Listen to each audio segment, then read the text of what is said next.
Hello. Okay, chapter 15, Curator of Cauliflowers, page 260. Also, I just realized I'm so behind. I don't keep up with the 99% Invisible podcast as much as I should. And apparently they have a new, well, 5 days ago, there was they did their little discussion. Um, but I haven't listened to it.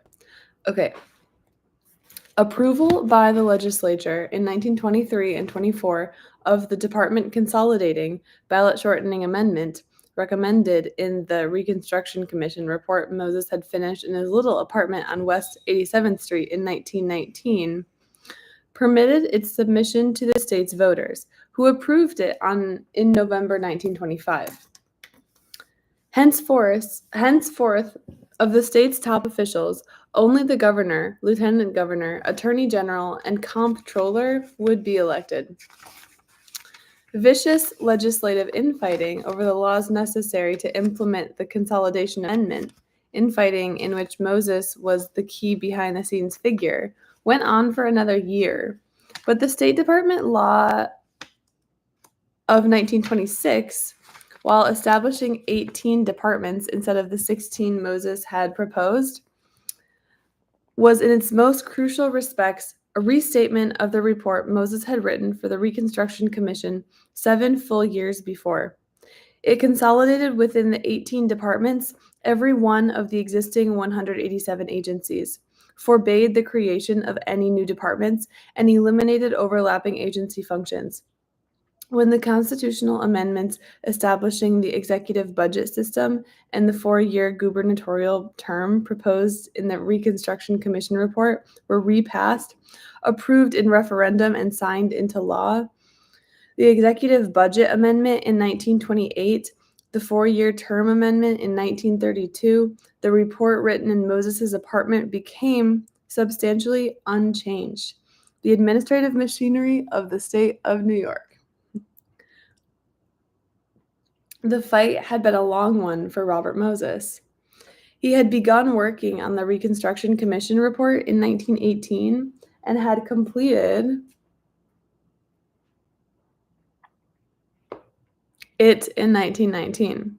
He had written the administration bills, drafted the gubernatorial messages, and supplied the technical information for the legislative fights that had resulted in passage of the Consolidation Short Ballot Amendment in 1920 and repassage after the 1921 defeat in 1923 and 24.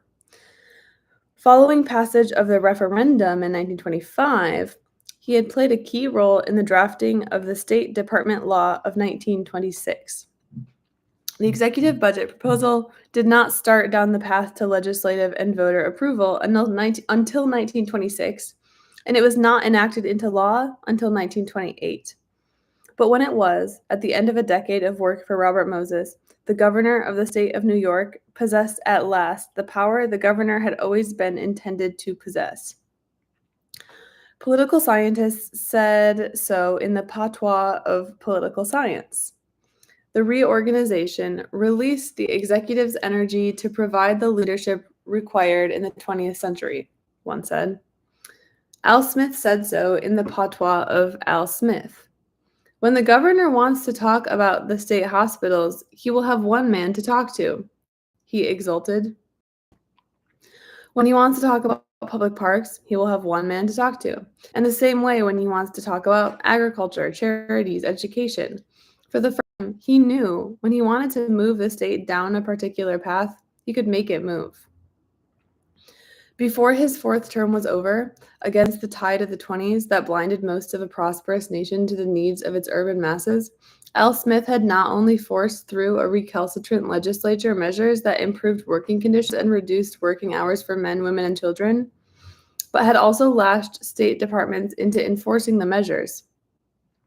He had not only forced through the first large-scale low-cost housing program in the U.S., increased teachers' salaries tenfold, and obtained equal pay for women teachers, but he also moved a dozen state departments into less dramatic but equally vital efforts to meet needs in areas of their jurisdictions. He had not only persuaded voters to approve bond issues of unprecedented size for state hospitals, mental hospitals, and prisons, but had also geared up to the departments responsible for building these institutions to do so with unprecedented speed. He had written on the statute books of New York such a sweep of social welfare statutes that Oscar Handlin could say that they made the most difficult state the best governed one in the Union, and awakened the conscience of the nation to the needs of the urban working people. FDR, as president, was to say that practically all the things we've done in the federal government are like the things Al Smith did as the governor of New York.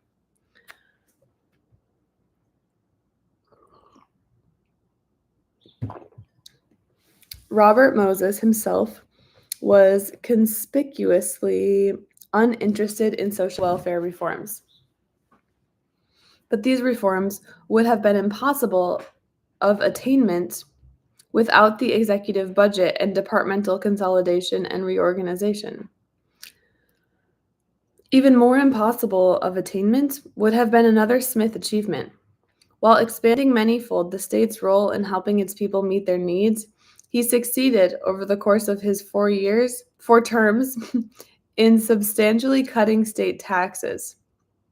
Walter Lippmann called the reorganization of New York's administrative machinery one of the great achievements in modern American politics. Robert F. Wagner Sr., asked to name Smith's most important achievement, said flatly, the reorganization.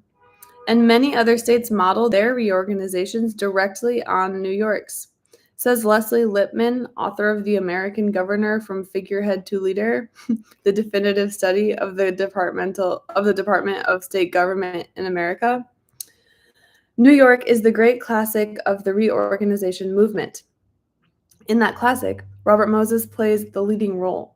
Most of Moses's achievements, highly visible achievements, monuments of concrete and steel, which may be expected to endure in the public consciousness for as long as they stand. But his achievement in reshaping the machinery by which New York State's millions of inhabitants are governed to make it substantially more responsive to the changing and growing needs of those millions, is all but lost to history. And it may be that this achievement is at least the equal of any of the others. Oh, Pearl's back in her favorite little spot.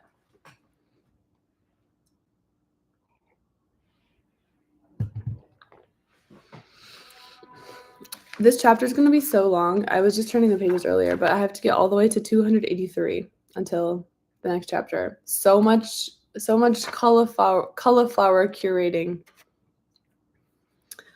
That's the name of the chapter, the cauliflower curator. Okay.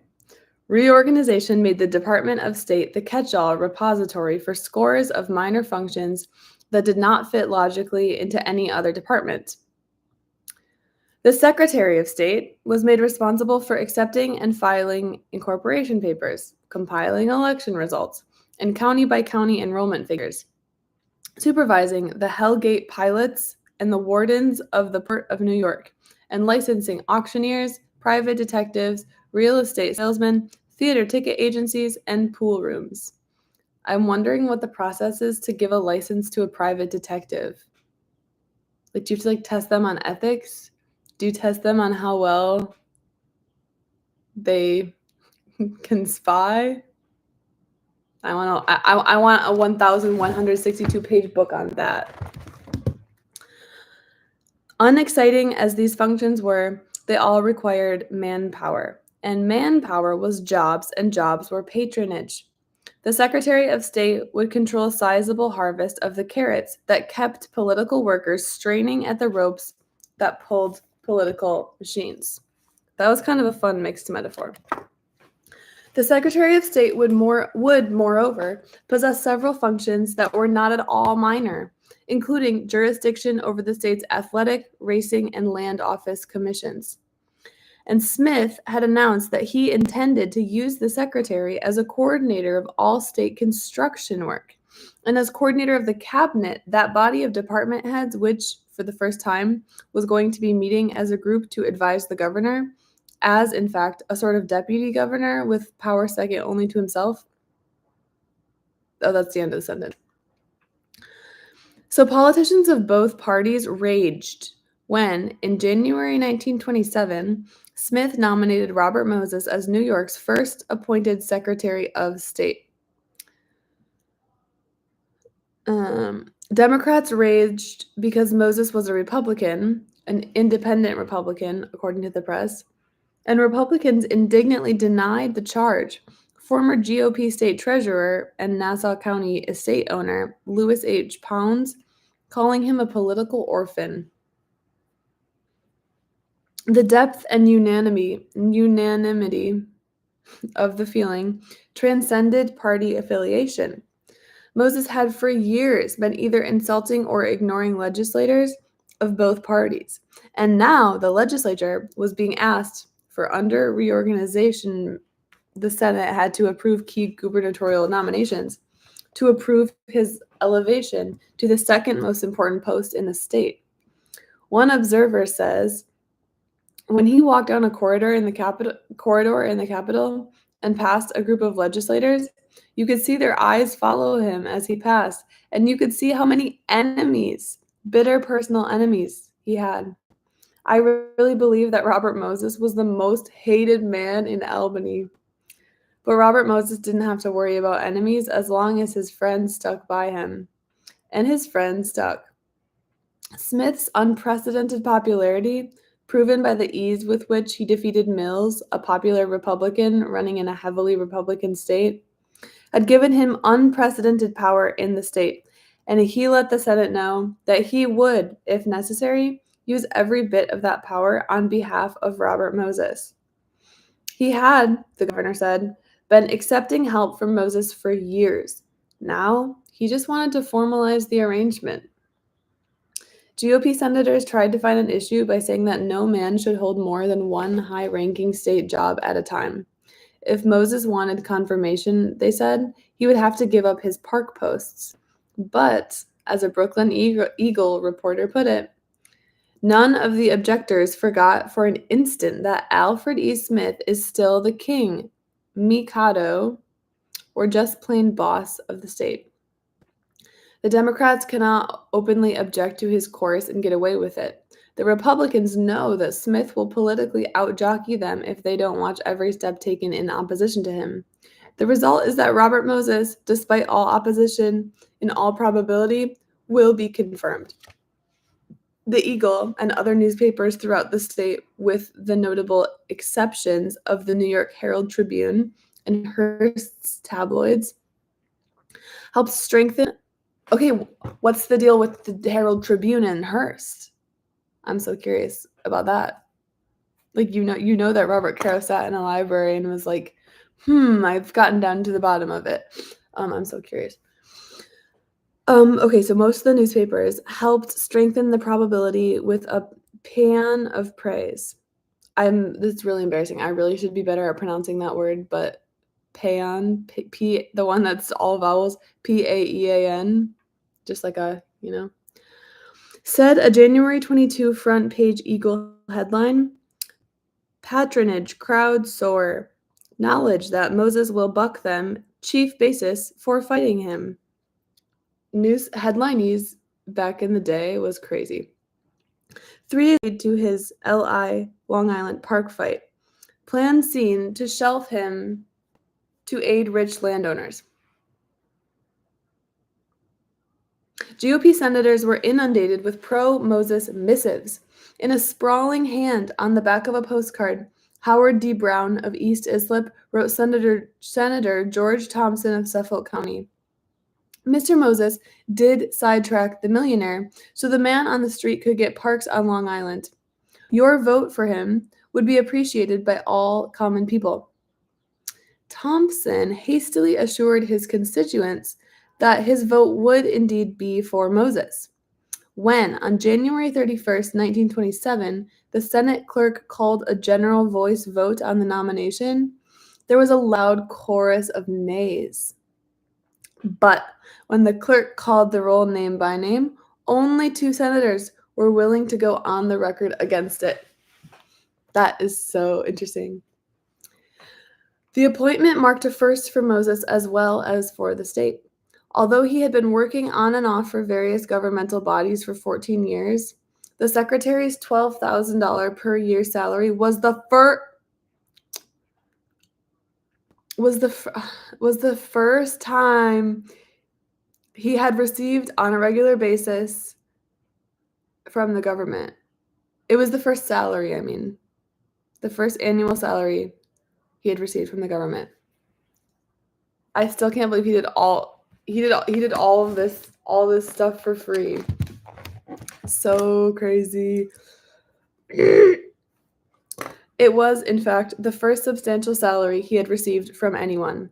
Although some of his mother's relatives had been commenting pointedly for years that married men ought to at least try to support their own families, Bella Moses had always maintained that she was proud of Bob and completely happy in his choice of jobs. Despite her protests, however, Bella Moses may have just been a little relieved that her favorite child was, at the age of 38, finally off her dole. When a friend told her, while she was attending a Madison House board meeting, that her son's appointment had just been confirmed, she breathed a sigh of relief and murmured, at last, he's going to start earning a living. I still can't believe that. As Secretary of State, Robert Moses was a reporter's dream. If the press thrives on conflict, he provided it with ample nourishment, sallying forth almost daily to strip the license from unscrupulous ticket brokers, unscrupulous private detectives. What are they doing? And that's what I'm so curious about. Unscrupulous real estate salesmen and inefficient Hellgate pilots and port wardens. His image, already shiny as a result of newspaper accounts of his park activities, was brought to an even higher gloss.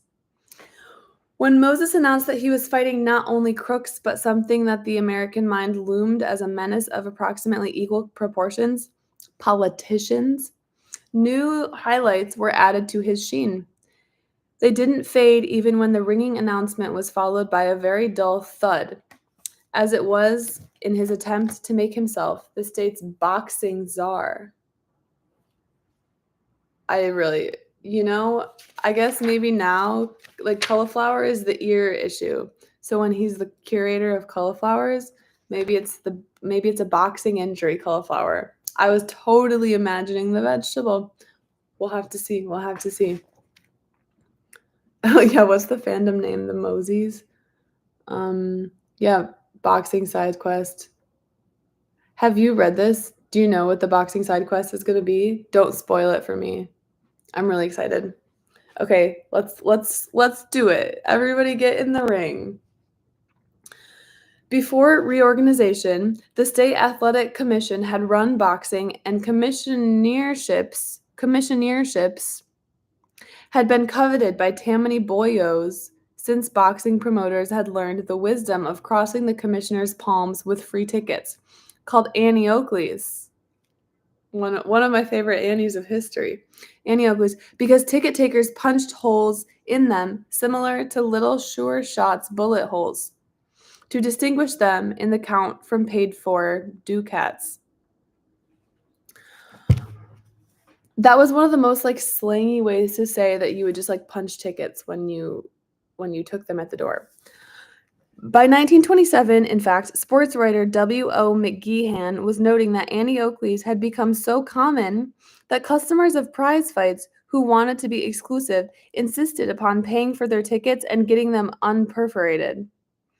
In 1927, moreover, the chairman of the commission was James Aloysius Farley.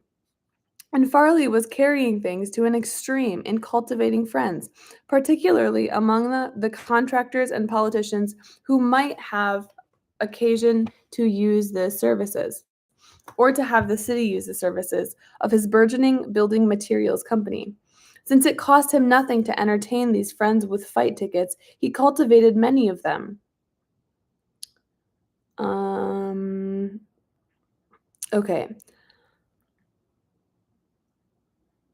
When Jim Maloney, the Boston Bull, outpointed Bridgeport Jack Delaney in Madison Square Garden on February 18, 1927, more than $30,000 worth of Annie Oakleys were distributed. Okay, I have to revisit the Annie Oakley definition. It's like what? Okay. Okay. Free tickets are called Annie Oakleys.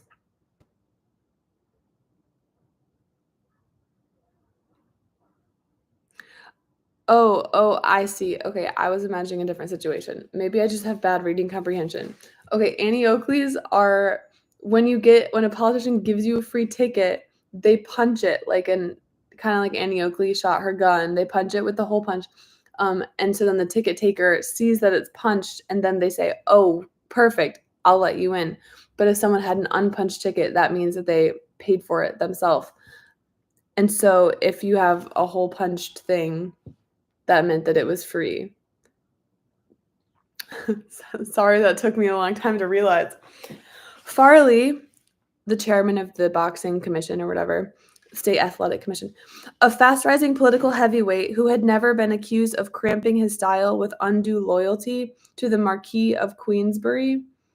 Yeah, why was that so? I think it's just like I'm so used to like going to events with tickets and then getting them punched at the doors, and this is the kind of the opposite of that. So new neurons were firing up here. Okay, so Farley was a feared opponent. But less than 3 weeks after Moses assumed jurisdiction over the athletic commission, the new Secretary of State declared that he wanted to protect the fellow with the thin pocketbook, who was just as much interested in boxing as the millionaire fan fight, and announced that henceforward no commissioner could accept free tickets. Half of all tickets, moreover, would be placed on sale on the evening of the fight to ensure that there would be plenty for the general public. In vain, promoter Tex Rickard told Moses the plan was unworkable. When the desperate Farley and his fellow commissioners, anxious not to disappoint their friends, bought hundreds of tickets for the Dempsey-Sharkey fight and gave them away, Moses ruled that henceforth commissioners could not buy tickets either. They could not properly regulate a sport if they are recipients of favors from the people they are supposed to regulate, he said. But Moses's lack of ring savvy began to show. Okay, I keep pausing to make comments, but I'm just really loving the boxing moment, this little boxing side quest. I hope it continues for a long time. On one occasion, when there was a row over a decision in a prize fight, he declared, "Any decision should be unanimous. If not, then I will make the decision." Selling half of Madison Square Garden's 18,000 seats the evening of the fight led only to monumental tie-ups at ticket windows. Within a year, Moses gave up, frankly admitting, as one reporter put it, that he knows little about the fight game. He announced that the athletic commission would be put back in full control of the sport. He was really more interested in parks anyway, he said. No more was heard about unanimous decisions. In the eyes of the crowd, however, he had chalked up another win. He had, after all, been once again publicly identified as an ally of the fellow with the thin pocketbook, and as a foe of the millionaire as well as the politician. He even got a title. During his brief but eventful ring career, sports writers, intrigued with his academic background, dubbed Robert Moses the curator of cauliflowers. Man, that was only a one-page boxing side quest. I loved it, though. That was so crazy that he decided to just be the judge of all of the fights. And he's the least... We've never heard of him enjoying fighting at all. The ways he spends his time are like lap swimming, reading books, and being elitist. Yeah, I need a whole book about... Yeah, can we have 1,000 more pages about the boxing side quest? Through Moses's battles with private detectives and boxing promoters, though Moses's private battles with private detectives and boxing promoters earned him reams of newsprint in 1927 and 28, The significant accomplishments of his tenure as Secretary of State were accomplishments for which he never received any public notice. And they came in fields in which the Secretary of State supposedly had no power. Al Smith put him in those fields. When the governor had said he would put Moses in charge of the cabinet, he meant really in charge. At his direction, Moses assumed responsibility for spurring the heads of other departments into the gallop at which Smith wanted them to move. The governor was particularly anxious about public works. Until he came to office, state institutions for men and women convicted of crimes and men and women whose only crimes were mental or physical illness were ancient, crowded, and filthy. During his governorship, against the unwavering opposition of a Republican Party that continually screamed that his financial policies would wreck the state, he persuaded the state's voters to pass referenda allocating not only $15 million for parks and $50 million for hospitals, but also $300 million for grade crossing elimination and $100 million for prisons, mental institutions, and other public works.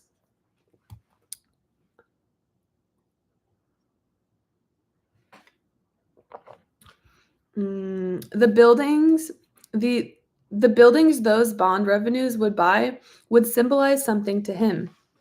They would be something he could look at, as he could look at parks, and know that he had really done something for the people he wanted to do something for.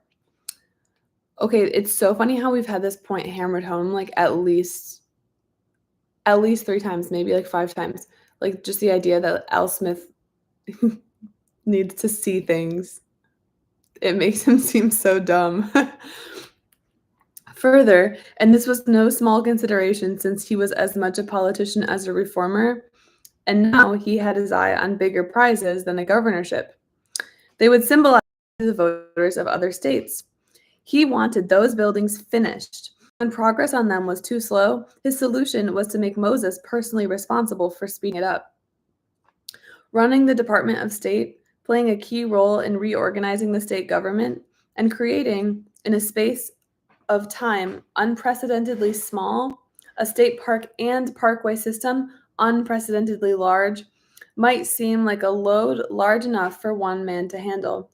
But as Moses drove around Long Island now, pushing his parks, he was haunted by other problems.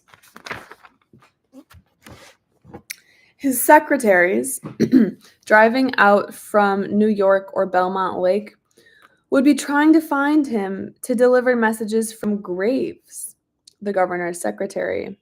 That feels like a bad name for a secretary. Graves? Well, maybe it's fine. I'm reading into it too much. The governor told me to drop you a note and say not to forget about the Long Island hospital situation, one said. And there might be a dozen such messages in a single mail. As Moses paced through a clearing at Sunken Meadow or Valley Stream, a band of aides behind him, scribbling furiously while he fired instructions at them, across the clearing would come, trotting, the gray uniformed, Sam Brown belted, Stetsoned figure of a state trooper dispatched by the governor to find him and bring him to a telephone for a message too urgent or too confidential to entrust to the mails. As he stood with his engineers and contractors on Jones Beach, discussing the progress of the causeway across the bay would come a boat, and in it, standing up as it neared the shore so he could jump out and reach Moses the more quickly with the urgent message he bore, would be another Stetsoned figure.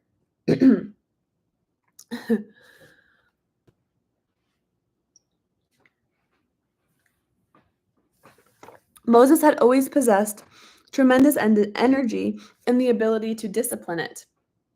Now, he disciplined it as never before, concentrated it, focused it on his work with a ferocious single-mindedness. I don't know how to say that word, sloughing, Sloughing. It's kind of a basic word that I should know how to pronounce. Sloughing off distractions.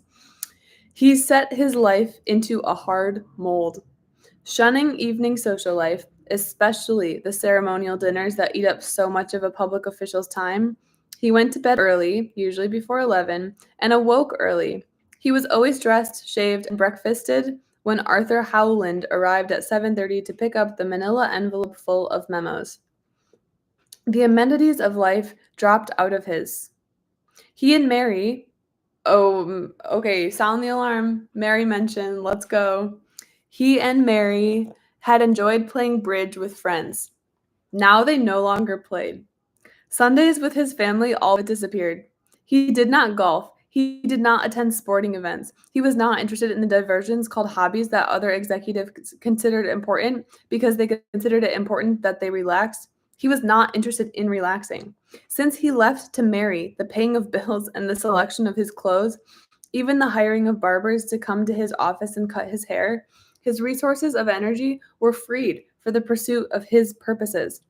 His life became an orgy of work. Every time we hear about Mary, we really just hear about how horrible of a husband he is. Okay, anyway, yeah, he's breakfasted. That part was fun. That was this paragraph contained breakfasted and orgy of work. It's got to be one of the top 10 paragraphs we've had so far. Even so, there was never enough time. Minutes were precious to him. To make sure that he had as many of them as possible, he tried to make use of all those that most other men waste. He had always worked in his car while traveling because he had a driver. Now he turned the big Packard limousine into an office. With Howland sitting beside him on the rear seat, 3 other engineers swiveled around on the jump seats, and another 2 crammed in beside the chauffeur. He held staff meetings in the limousine, while another limousine trailed behind, so that when Moses was finished with his men, he could drop them off and they could be driven back to Belmont Lake while he continued on to his destination. The door pockets in the Packard were crammed with yellow legal notepads and sharp-pointed pencils, and he spent his hours alone in the car writing letters that his secretary could type up later. Often, a secretary was in the car to take his dictation. Usually, it was Hazel Tappan. Miss Tappan was a tall, broad-shouldered Juno who was elaborately marcelled. I don't know what that means, but I'm so curious.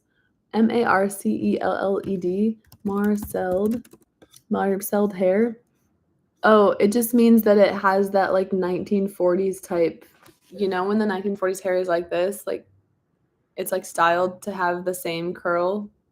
That's all it is. That's actually kind of interesting though.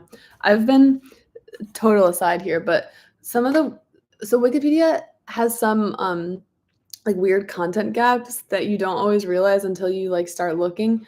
But I feel like this is probably a symptom of the editors being 85% male, but it's kind of bad on anything related to hair. And I don't know if it's clear to you, but I'm not like a hair expert here. Like I just kind of comb mine. But I do think I have slightly more interest in hair than the average Wikipedia editor. So I've been trying to pay more attention to hairstyles and stuff that should be in the encyclopedia. That's been like 6 months, I guess, of just being slightly more interested in hair. Anyway. Okay, sorry, that's an aside. So his secretary, Miss Tappan, her elaborately marcelled hairdos did nothing to conceal the strength and harshness of her features. There was, an acquaintance said, no softness to her. A stenographer, fast enough to keep up with the drum fire of Moses' dictation, she also displayed a talent for giving orders, and Moses gave her material on which to exercise her talents. 2 secretaries worked full-time for Moses at the State Parks Council offices, now occupying an entire floor at 302 Broadway. 3 more worked at the Long Island Park Commission offices at Belmont Lake. Moses made Miss Tappan his personal secretary and put her in charge of them, demoting Rose Pendrick, his former personal secretary, who was nonetheless to remain on his personal secretarial staff, hating Miss Tappan at the time for more than a decade. I can't remember, when we met Rose Pendrick, I could be getting her mixed up. I can't remember if she was the one who walked around the West Side Highway area with Robert Moses back when he was just like a young gun and he was like, I'm going to turn all of this into a park and a highway. That might have been a different person. I'm getting them mixed up. Okay. Wanting Miss Tappan available whenever he needed secretarial assistance, Moses placed at her disposal a car and 3 chauffeurs who worked around the clock in 8-hour shifts. On many mornings, she arrived at his home at 7:30 a.m., her car pulling up behind that of Howland, who was picking up Moses's night-written memos, and she would get into Moses's limousine so that he could start dictating the minute he stepped in. As she drove with him, her car followed behind so that whenever he was finished with her, she could get out of his car, step into her own, and speed back to Belmont Lake or 302 Broadway to parcel out the work among the subordinate secretaries, while he, chauffeured by one of his 3 chauffeurs, continued on to his destination.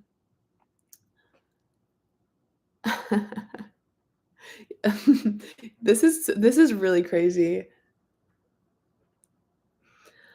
Lunches were a constant source of irritation to Moses. He hated to interrupt his work for them. Now he began refusing invitations to lunch. Anyone who wanted to dine with him came to his office, and a secretary would run out for sandwiches. The annoyances that plague busy executives had to be done away with. One of the worst was the telephone. He was continually being interrupted in the middle of one call by another urgent incoming message. Finally, he had a new telephone setup installed. Under it, there were many lines into his secretary's office, but only one from hers into his. On the single telephone that remained on his desk, there were no buttons. If he was talking on that telephone, all the other callers, with the single exception of Governor Smith, for whom all other calls were dropped, had to wait until he was finished. He was very pleased with this stratagem, and he used it for the rest of his life. This is kind of a productivity hack here.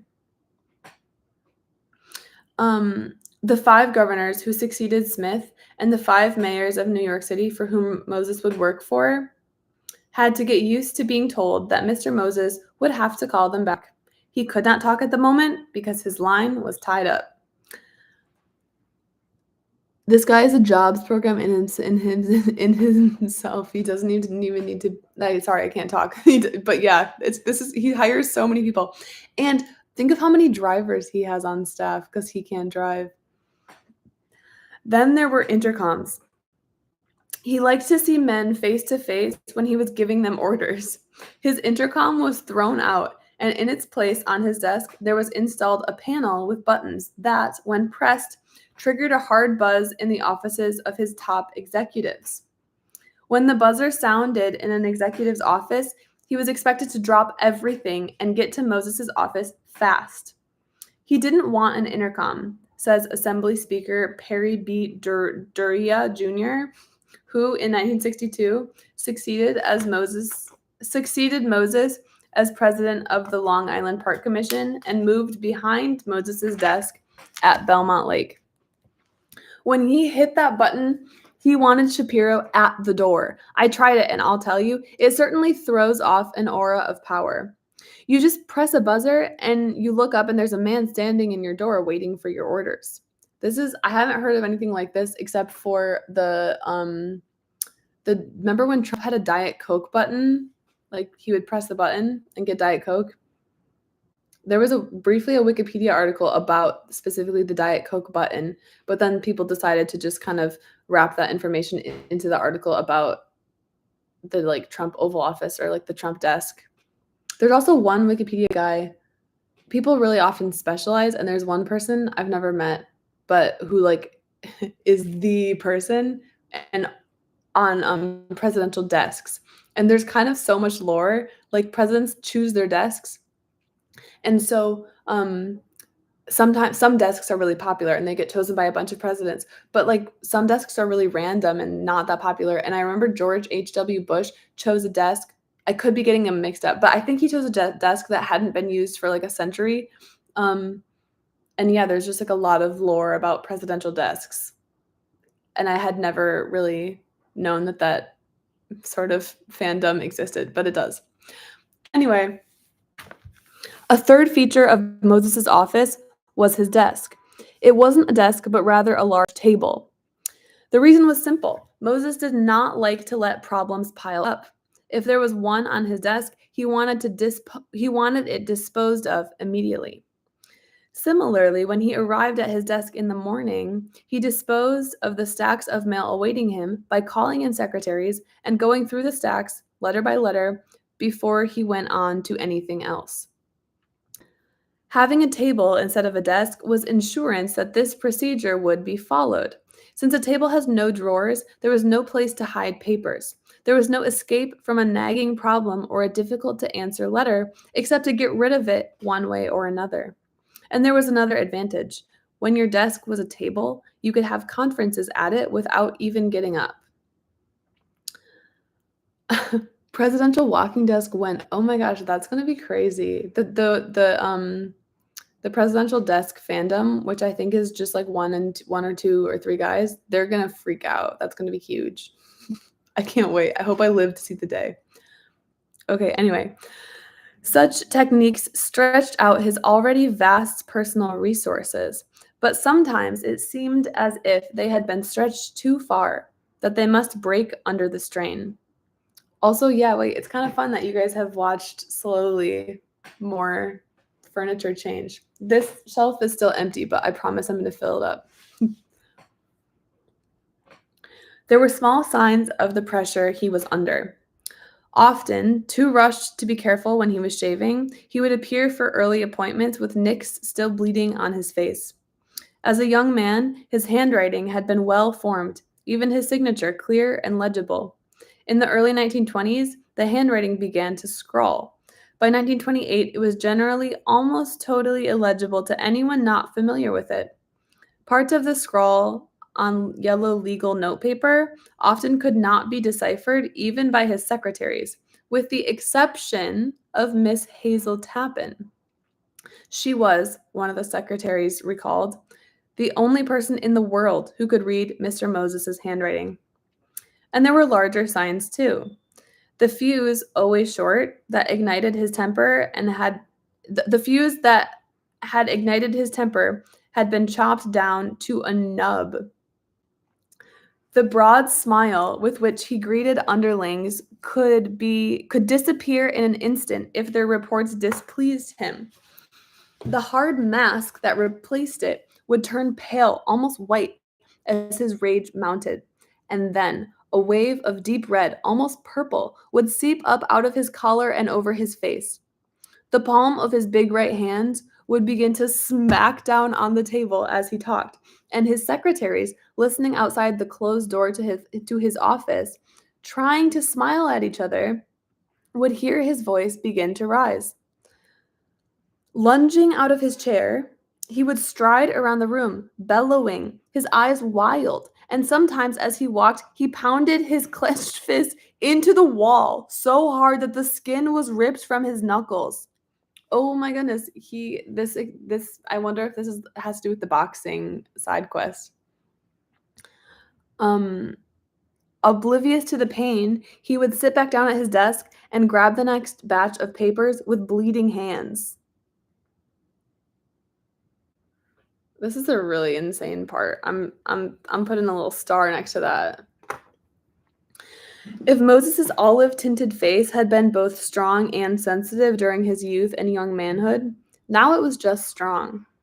It had filled out. It broadened downward from the drastically receding forehead. The nose and high cheekbones were fleshed out, and the jaw beneath them had become massive, almost prognathous. I don't know that word. I'm looking it up. Prognathous. Oh, guess what the definition of prognathous means? It literally just means being or having a jaw, and typically a lower jaw, that projects forward, especially to an unusual degree. Okay, I guess that's kind of... I suppose I could have figured that out from context clues. But now I have a new vocab word. I might add that to my list of vocabulary words. Anyway, it became the dominant feature of the face. Always arresting, the face was still so. But now, not because of handsomeness, although the smile was still white-toothed, red-lipped, broad and charming. No longer the face of a poet, it was the face of a man accustomed to command. One could imagine it carved, in all its arrogance and strength, onto a sarcophagus to represent a pharaoh of Egypt. The neck was thick enough to be an adequate pedestal for that face. Moses was constantly yanking his shirt open as if it were too tight, and thereby exposing a prominent Adam's apple. And so were his shoulders and the wrists beneath his shirt, cuffs, which he impatiently rolled up out of his way as he worked. He was a big man, 6 feet, 1 inch tall, his weight now about 210 pounds, and when he pulled off his shirt to go swimming, his chest was broad and his arms heavy and muscular. A big face, a big smile, a big voice. The overall impression he gave was one of bigness, strength, power, recalls one woman who knew him. And his rage could fill a room.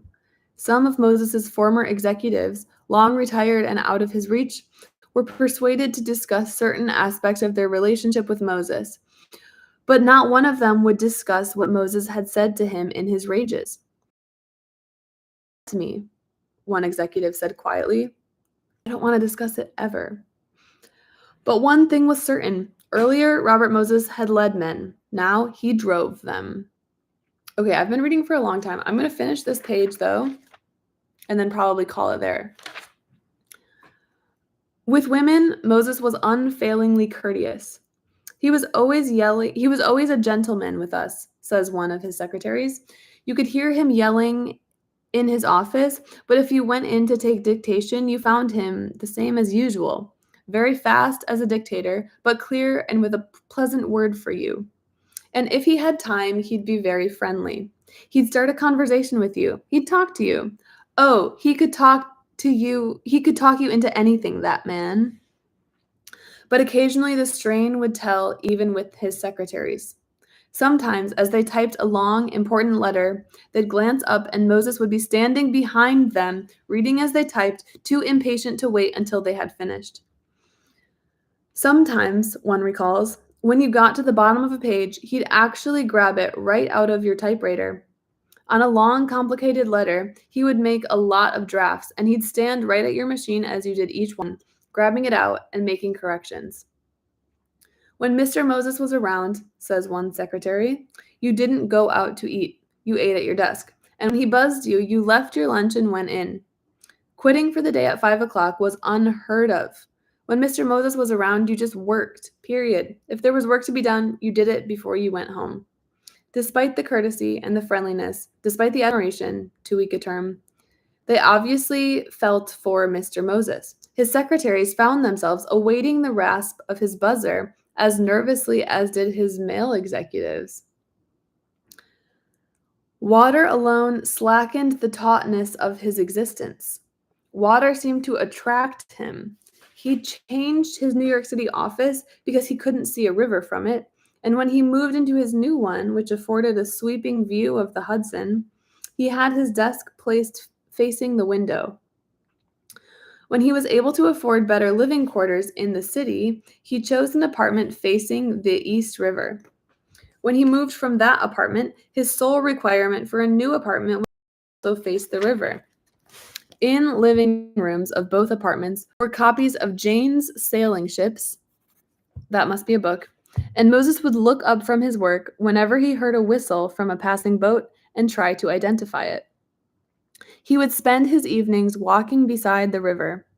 His office at Belmont Lake looked out over the lake, and his Babylon house on Thompson Avenue, of course, backed on a creek that led to the Great South Bay. Okay, I'm going to call it there. I'm enjoying this. I'm enjoying chapter 15, Curator of Cauliflowers. Also, it's good to have I read so many pages today. That's good. I've been slacking off a little bit, I think. I got to pick up my pace. All right. See you later. Have a good rest of your Wednesday. Bye.